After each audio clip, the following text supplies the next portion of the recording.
ایک عابد نے خدا کی زیارت کے لیے 40 دن کا چلہ کاٹا۔ دن کو روزہ رکھتا اور رات کو قیام کرتا تھا۔ اعتکاف کی وجہ سے خدا کی مخلوق سے یکسر کٹا ہوا رہتا تھا۔ اس کا سارا وقت آہوزاری اور راز و نیاز میں گزرتا تھا۔ 36ویں رات اس عابد نے ایک آواز سنی، شام 6 بجے تانبے کے بازار میں ایک فلاں تانبا ساز کی دکان پر جاؤ اور خدا کی زیارت کرو۔ عابد مقررہ وقت سے پہلے پہنچ گیا اور مارکیٹ کی گلیوں میں تانبا ساز کی اس دکان کو ڈھونڈنے لگا۔ وہ کہتا ہے، میں نے ایک بوڑھی عورت کو دیکھا جو تانبے کی دیگچی پکڑے ہوئے تھی اور اسے ہر تانبا ساز کو دکھا رہی تھی۔ اسے وہ بیچنا چاہتی تھی۔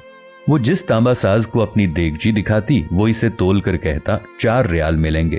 وہ بڑھیا کہتی ہے 6 ریال میں بیچوں گی، پر کوئی تانبا ساز اسے 4 ریال سے زیادہ دینے پر تیار نہ تھا۔ آخر کار وہ بڑھیا ایک تانبا ساز کے پاس پہنچی۔ تانبا ساز اپنے کام میں مصروف تھا۔ بوڑھی عورت نے کہا، میں یہ برتن بیچنے کے لیے آئی ہوں اور میں اسے 6 ریال میں بیچوں گی۔ آپ اسے کیوں 6 ریال میں بیچیں گی؟ اس نے پوچھا۔ بوڑھی عورت نے دل کی بات بتاتے ہوئے کہا کہ میرا بیٹا بیمار ہے، ڈاکٹر نے اس کے لیے نسخہ لکھا ہے جس کی قیمت 6 ریال ہے۔ تانبا ساز نے دیگچی لے کر کہا، ماں یہ دیگچی بہت عمدہ اور نہایت قیمتی ہے، اگر آپ بیچنا ہی چاہتی ہیں تو میں اسے 25 ریال میں خریدوں گا۔ بوڑھی عورت نے کہا کہ کیا تم میرا مذاق اڑا رہے ہو؟ تانبے والے نے کہا، ہرگز نہیں، میں واقعی 25 ریال دوں گا۔ یہ کہہ کر اس نے برتن لیا اور بوڑھی عورت کے ہاتھ میں 25 ریال رکھ دیے۔ بوڑھی عورت بہت حیران ہوئی اور دعا دیتے ہوئے جلدی اپنے گھر کی طرف چل پڑی۔ عابد کہتا ہے کہ میں یہ سارا ماجرا دیکھ رہا تھا۔ جب وہ بوڑھی عورت چلی گئی تو میں نے تانبے کی دکان والے سے کہا، چچا لگتا ہے آپ کو کاروبار نہیں آتا۔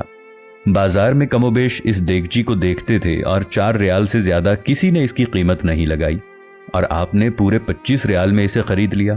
بوڑھے تانبا ساز نے کہا کہ میں نے برتن نہیں خریدا، میں نے اس کے بچے کا نسخہ خریدنے کے لیے اور 1 ہفتے تک اس کے بچے کی دیکھ بھال کے لیے پیسے دیے ہیں۔